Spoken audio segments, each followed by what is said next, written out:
Hey, what's up, guys? How's it going? We're going to talk about the state of Marvel Comics, and more specifically, the X-Men franchise within Marvel Comics.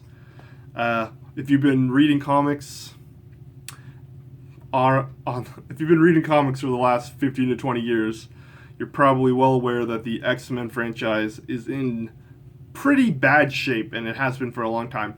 Um, the last great X-Men run, I guess we're looking at Josh Whedon's Astonishing X-Men, 2004. That's a long time ago. What was the last good X-Men run? Maybe Jason Aaron's Wolverine and the X-Men. It's not spectacular. It's fine. It's basically Jason Aaron doing a Grant Morrison impression. If you want to read that, there's the run for you. I prefer Jason Aaron to do a Jason Aaron impression, but beggars can't be choosers, and the X-Men have been in bad shape for a very long time. Let's just consider the big X-Men storylines for the last decade and a half. We're looking at House of M, which sucked. We're looking at Messiah Complex, which sucked. We're looking at Schism, which sucked. We're looking at AVX, which sucked. We're looking at AVI, which also sucked. The X-Men they've just been getting shit on by Marvel for a long time now. And I know everyone has franchise fatigue, if you will. And, fair enough, but the X-Men don't even really factor into the majority of Marvel's big universe-wide crossovers. Because they're an afterthought. Marvel doesn't care. And why is that? Well, the reality is that comic books today, physical or digital, doesn't really matter, but the sales of the actual comic books are more or less a loss leader for merchandise sales and obviously the movies. The big top dog, highest selling comic book of a month might move slightly above 100,000 issues. We're talking about basically nothing. Vinyl records have a higher market than comic books do right now. People don't read them. They watch the movies. And Marvel does not have the movie rights to the X-Men. So it seems like their thought process has been, why would we do anything with this when someone else is going to reap our rewards? We have other franchises that we can reap the rewards off at the box office. So we'll just play within those playgrounds. And the X-Men have been left starving and dying of thirst in the desert. Because Marvel seems to be more than willing to cut their nose off to spite their face, because they just don't want to give Fox anything to work with, because they feel there's no benefit to them. Which is a sad state of affairs. Because when I was growing up in the late 80s and the 90s, even well before X-Men the Animated Series came out, the X-Men were the biggest comic book franchise on the planet, hands down. Bigger than the Avengers, bigger than the Justice League, probably bigger than the Avengers and the Justice League combined, and, slightly bigger than Spider-Man or something like that. Because Spider-Man was a juggernaut, and he's still a juggernaut. And for whatever reason, Marvel's decided that they don't want to shaft Spider-Man, even though Sony has the movie rights. But it appears, based on current events, that Sony and Marvel are much better business partners than Fox and Marvel are. So that's where we are. The X-Men they've just been losing franchise clout for a very long time, to the point that they almost don't matter. Which, as a huge X-Men fan, is very upsetting to me. But, here we are today. The light is shining, peeking over the hill, offering some nourishment to the X-Men franchise. Or so we're led to believe with this. Marvel has decided to soft rebrand / soft relaunch the X-Men line. with hashtag resurrection, because of course it has a stupid name like that.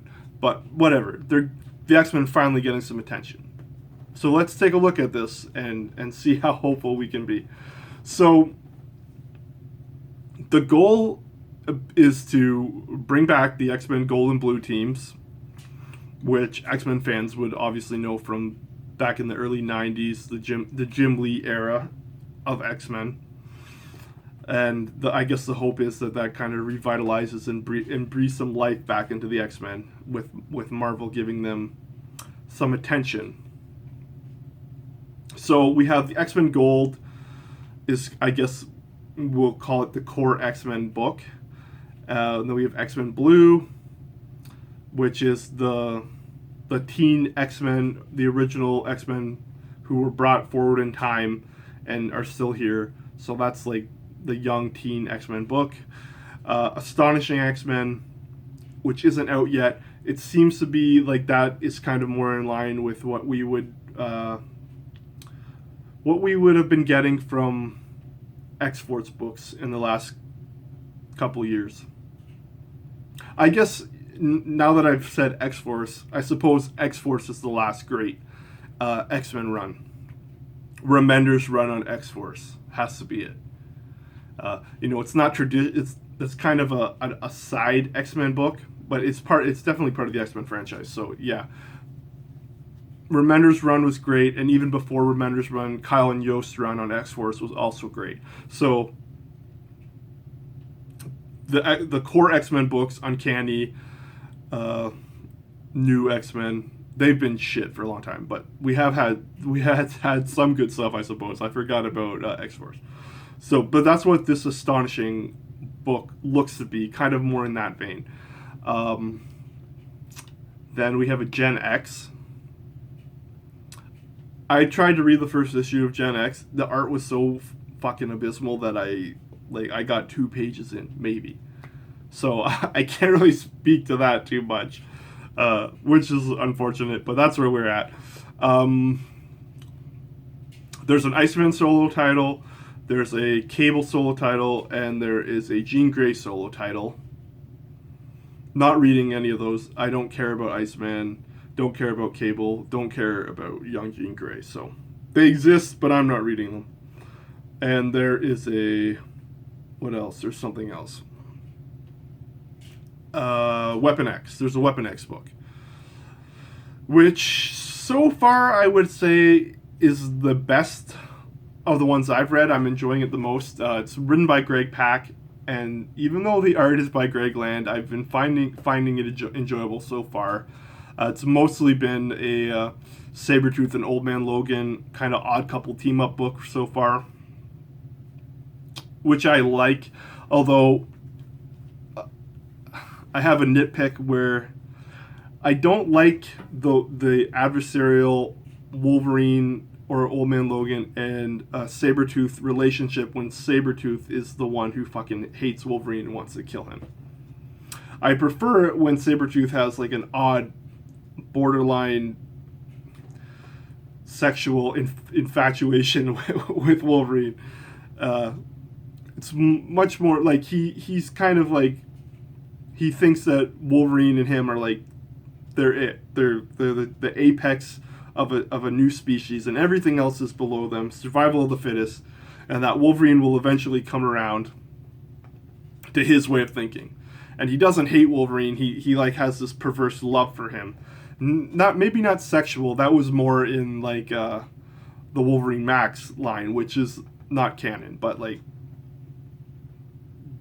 this weird, very weird relationship where Sabretooth thinks they're two peas in a pod.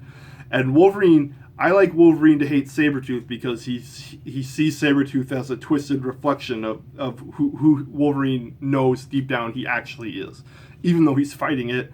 And Sabretooth just wants Wolverine to be like, admit it. You're like me. You're not better than me. This is who we are. Let's go kill people because we're the apex predator and we can do whatever the fuck we want. I don't like it when Sabretooth hates Wolverine and he wants to kill him.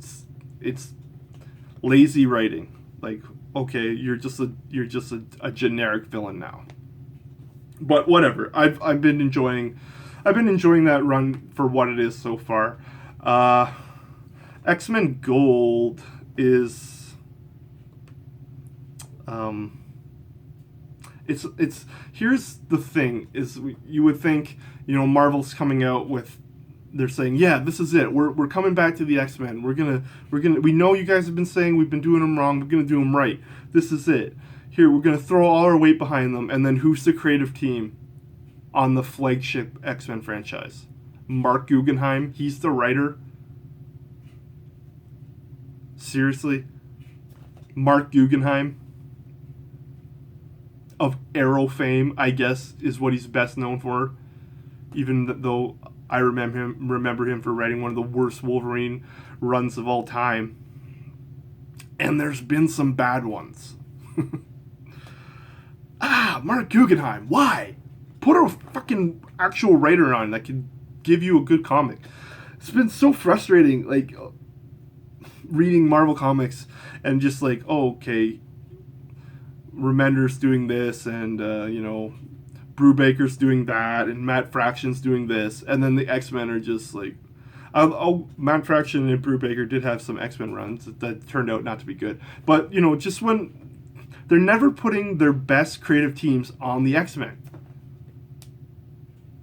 Please put the good creative teams on the X-Men. So there's that. I mean, X-Men Gold is all right. Nothing spectacular. Obviously, they had that controversy with the artist. I think his name Adrian Saif, putting in his crazy Muslim propaganda in there. I think he's from Indonesia or someplace where it's acceptable to jail somebody for speaking out against the Quran, as though that is a rational thought process. Fuck. But whatever. He's off the book. His art wasn't that great to begin with, but it is what it is. Decent. I like the X-Men lineup. Is pretty good. Don't know. I don't really like Kitty Pryde leading the X-Men, particularly a team of X-Men that has Storm on it. But there's a reason for that story-wise. Coming out of X-Men versus Inhumans, Storm kind of wants to take a step back. So whatever, I guess, is what it is. The Young X-Men book, written by Colin Bunn. I don't remember who's on art. I think Adam Hughes does the covers. Yeah, I'm not sure. The art's good, though. I like it. I've been enjoying it. It's kind of been a slow burn so far. Haven't got too far into it. I mean, I'm up to date, but the story isn't really progressing as quickly as I would like it to, which isn't necessarily a bad thing. But it's all right, I suppose. What I'm most looking forward to is Astonishing X-Men, which, as of this video, isn't out yet. Or if it is, I missed picking it up. Pretty sure it's not out yet. Yeah, that one should be great.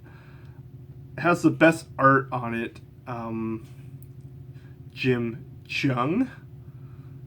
I've never had to say his name aloud, so I think that's how you say it. It's got an E in there, though.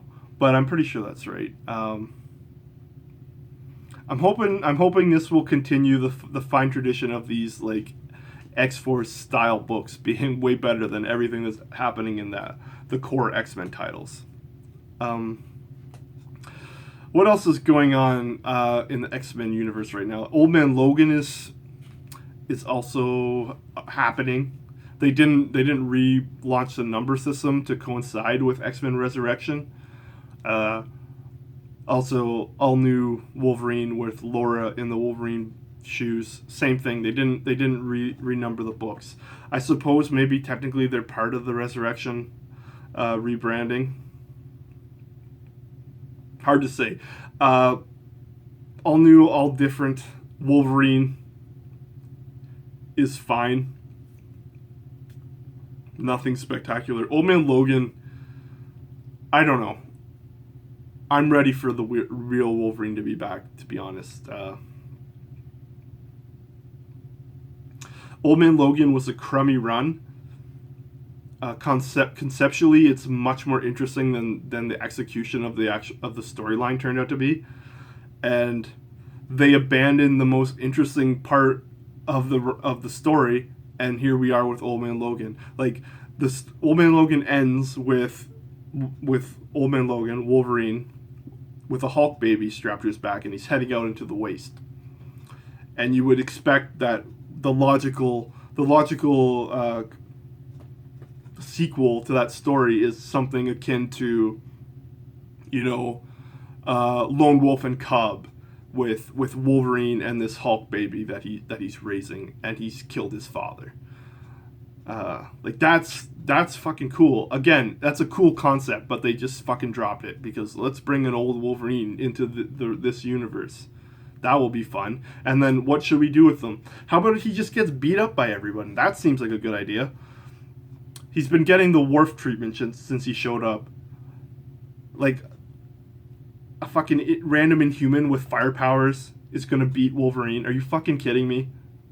As though Wolverine's never dealt with anyone who has fire powers. Ridiculous. Ah! I don't know what to do. Ah! Frustrating. Very frustrating. Yeah, so right now I would say, it's odd to say, but the Greg Land book is the best book. So the best X-Men book right now is Weapon X. X-Men Gold is alright. X-Men Blue is alright. Neither of them are that great. Holding out hopes for Astonishing X-Men. Generation X. Maybe it's good. I don't know. The art is so fucking abysmal that I can't even get through the book. Maybe if they release it in Braille and I learned Braille, maybe I could figure out a way to read it. But until then, it is dead to me. Don't know what's going on with Cable. He's fucking 90s garbage that should never exist. Don't care about Iceman. Don't care about Young Jean Grey. Maybe those books are spectacular. I suspect there's a reason Iceman has never had his own solo title before, and it's because he isn't interesting, and turning him gay didn't suddenly make him interesting. It just made him gay. Even though it's a here's what I don't understand about that. Make a gay character. I don't care.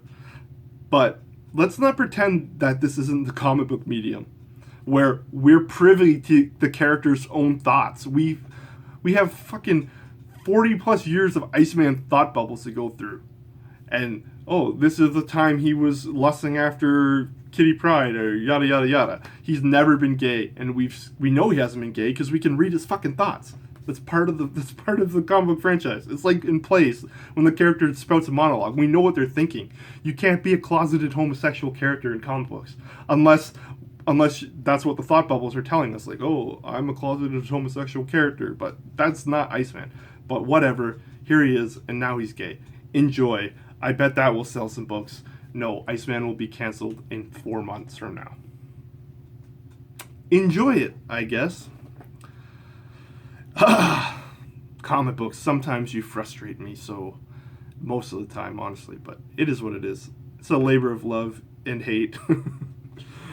And I'm holding out that hope of hopes that the new Astonishing X-Men run is going to be great. We will see. And that concludes this edition of the current state of Marvel Comics. More most likely to follow, because I have a lot of gripes with Marvel Comics.